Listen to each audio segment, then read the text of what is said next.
Voler de ses propres ailes et penser à l'avenir, comme beaucoup d'enfants et d'adultes atteints de la mucoviscidose, c'est pour ça que Caroline se bat depuis sa naissance. Cette jeune femme de 21 ans s'est mariée il y a tout juste un mois et des projets, elle en a plein la tête. Aujourd'hui, elle effectue son premier vol, un baptême de l'air, synonyme de liberté. C'était super. C'est comme un symbole, le fait de diriger sa vie, de piloter les choses sans avoir peur du petit coup de vent ou du fait qu'on maîtrise pas toujours les choses. C'est plein d'espoir donc pour moi cette journée. Ça donne beaucoup d'espoir, toutes ces initiatives qui se font au fil des années.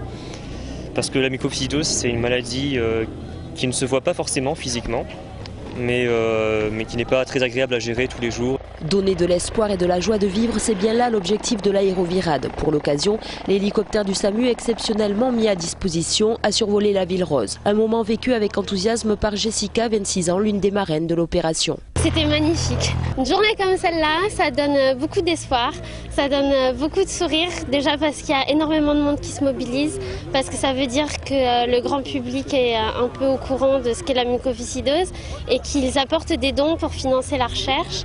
Sachant que la recherche est quand même essentiellement financée par les virades. Donc Aérovirade et les 490 virades de France contribuent à cet effort.